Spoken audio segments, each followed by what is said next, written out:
Oke, jadi hari ini adalah kesempatan khusus banget kita kumpulin dari alumni-alumni yang sebelumnya. Kita undang semuanya datang ke Jogja untuk ngelilingin project-projectku. Jadi ada beberapa project yang bakal aku share ke mereka semua, mulai dari rumah tua yang kita akhirnya renov total jadi kos-kosan. Ada juga yang dari tanah kosong yang akhirnya kita bangun terus kemudian pakai refinancing untuk bikin beberapa kos-kosan lagi. Ada juga yang dari project-project villa, terus habis itu project perumahan. Ini bakal aku share semua dari cara aku akuisisinya, metode pembayarannya seperti apa, cara mendapatkan keuntungannya gimana, dan memaksimalkan cuannya seperti apa. Nah, ini seru banget karena hari ini cukup rame, banyak yang bawa keluarga juga. Ada kurang lebih sekitar 30 orangan yang datang ke sini, dan ini semoga bisa menjadi pembelajaran untuk mereka di kota-kota lainnya. Teman-teman juga bisa ikutin juga sekilas info-infonya yang bakal aku share secara visualnya aja. Aku nggak bisa share secara keuntungannya berapa, dapatnya gimana, cara mengakuisisinya gimana, itu nggak bisa share di YouTube. Tapi teman-teman, yang penting kalian sudah bisa ngeliatin secara visual sebenarnya apa sih yang buat dan project-project apa yang aku bisa bikin lagi ke depannya. So teman-teman tungguin videonya sampai selesai karena teman-teman akan bakal dapat banyak manfaatnya.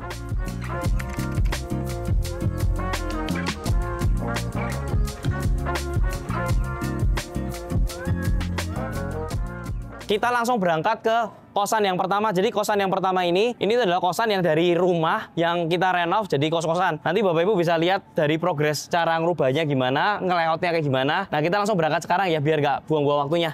Oke, thank you ya Bapak Ibu.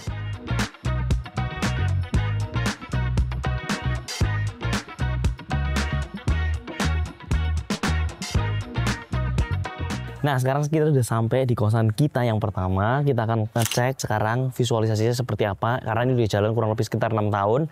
Dan kita lihat sudah seperti apa. Kita sekaligus inspeksi. Ini bakal jadi menarik banget buat teman-teman semua. Ayo, ikutin.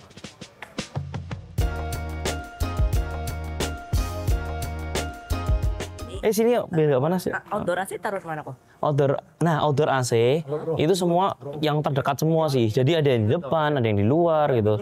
Di dalam gedung ada? Iya. Enggak, di dalam gedung nggak ada. Semua keluar semua. Waktu ini pertama kali aku ambil soalnya posisinya itu memang udah jadi kayak semi kos-kosan lah. Dia udah jadi rumah tapi belum dikasih nama. Cuman ada sekitar 6 kamar dan itu yang pakai cuma temen-temennya sendiri. Nah, ketika akhirnya aku ambil terus habis aku rombak total, ternyata itu kan bisa jadi 13 kamar. Jadi Bapak Ibu kalau lihat itu rumahnya tuh dulu sebelumnya kayak gini nih. Persis kayak gini. Nah, ukuran kamarnya pasti nanti Bapak Ibu ngelayoutnya itu pasti bakal ada yang besar banget, ada yang kecil banget, nyesuaiin sama bangunan existingnya gitu loh. Nah, kalau yang ini juga sama, ada kamar yang memang gede banget, ada kamar yang kecil banget, nggak mungkin bisa standar semua. Nah, terus habis itu juga Bapak Ibu penting untuk sebelum akuisisi karena masih awal banget, aku tuh nggak izin sama RT RW-nya. Aku taunya ini kan udah jadi kos-kosan, begitu diambil harusnya kan kos-kosan tuh boleh, tapi ternyata begitu udah di branding, begitu udah dijadiin semuanya sama warganya itu menolak gitu loh. Nah, akhirnya kan ini jadi perdebatan yang lumayan lama nih, udah telanjur beli, udah telanjur akuisisi. Ujung-ujungnya akhirnya dibolehin tapi cuma satu gender.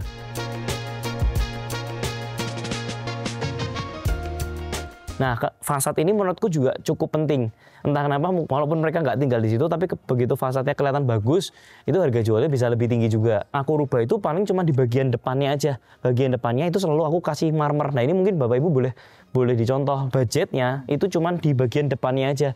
Dikasih marmer, terus habis itu dikasih signage stainless. Nah, biasa ditembak pakai lampu, itu udah cukup mewah sih gitu loh. Nanti Bapak Ibu, aku ada yang lagi direnovasi, lagi aku akuisisi. Nah, ini Bapak Ibu nanti bisa lihat sendiri. Rumahnya tuh sejelek apa, sehancur apa gitu loh. Nah, jadi bisa kayak ada gambaran. Yang penting tuh bukan dalamnya interiornya hancur, tapi strukturnya tuh masih kuat. Jadi ini kan sama. Dulu kan masih kayak rumah-rumah tua, rumah-rumah tahun 190-an gitu loh. Nah, ini mungkin kita bisa cek ke dalamnya ya, Bapak Ibu ya. Bapak Ibu gimana?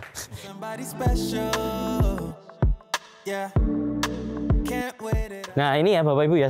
Jadi yang aku buat kamarnya itu pasti kalau mau maksimalin dari ruangan-ruangannya, ada kamar-kamar yang bahkan nggak masuk ke rumah gitu. Kamar-kamarnya langsung masuk ke dalamnya gitu. Ini langsung masuk. Nah, terus habis itu untuk semua aliran listrik semua taruh keluar di arah garasi. Supaya apa? Supaya nanti kalau ada satu yang bunyi itu nggak berisik gitu loh.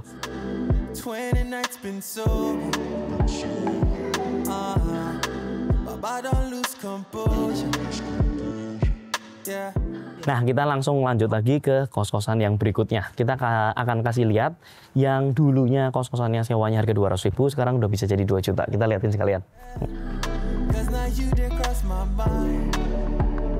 Would you wait for me, girl?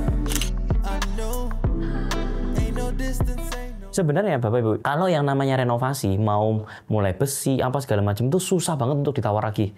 Itu udah setengah mati lah, kita udah cari caranya gimana tuh susah banget. Tapi yang benar-benar bisa di cut down itu yang kayak gininya nih.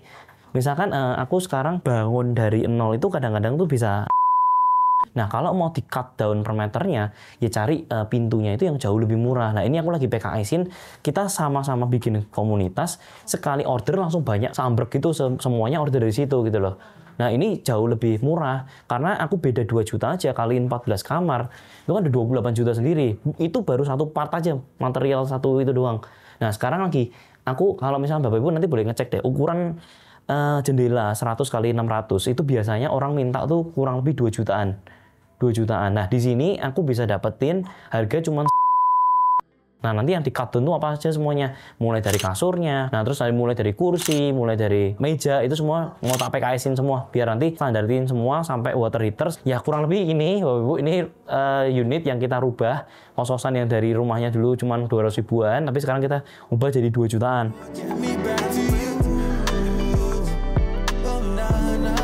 Nah ini adalah salah satu kosan yang menurutku tuh menarik banget, karena aku udah buatin videonya duluan. Habis itu tiba-tiba aku bisa ambil lagi setelah 1 tahun. Nah setelah videonya itu muncul, aku nego habis-habisan dan akhirnya bisa jadi kosan yang mewah kayak gini.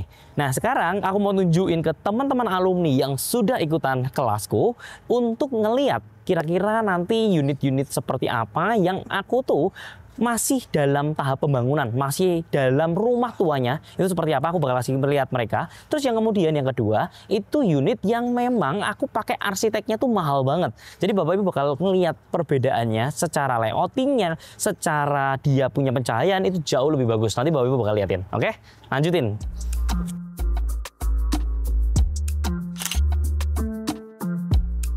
Nah ini jadi Bapak Ibu, kalau aku perhatiin, ini Bapak Ibu bisa belajar untuk nge-layoutnya. Kalau misalkan ada yang mau bangun dari nol, menurutku ini bisa jadi referensi, karena ini nggak ada lampu, tapi dalam ruangannya itu benar-benar bisa terang banget. Bapak Ibu bisa lihat ya, kalau arsitek bagus itu bisa mikirin secara pencahayaan juga dipikirin. Dia lantai komunal itu nggak ada lampu, tapi tetap terang. Terus Bapak Ibu nanti bisa lihat secara kita punya sisi kiri kanan dari kamarnya itu semua dapat pencahayaan dari luar.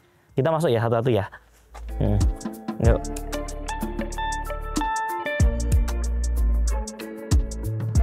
Itu Bapak lihat deh, kalau misalkan ini kan kita posisinya ya di dalam ruangan loh, tapi pencahayaannya bisa terang banget. Lihat deh.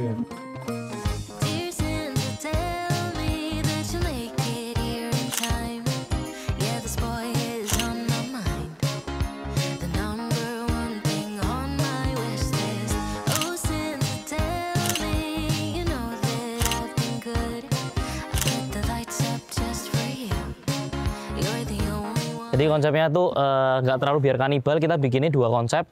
Satu yang bohemian, satunya kalau Bapak Ibu nonton startup Netflix itu konsepnya kayak film startup Netflix. Contoh-contoh konsepnya kayak gini nih, kita bikin 2 konsep. Yang pertama yang putih gini, cuman aku nggak gitu saranin sih buat Bapak Ibu main di putih karena cepet kotor ya. Untuk bikin kos-kosannya biasa kita modelnya cuman lorong, langsung kasih spare lagi untuk sirkulasi udara. Dan nanti siang biasanya dibuka sih, biar nanti ada angin dari sana sama belakang gitu.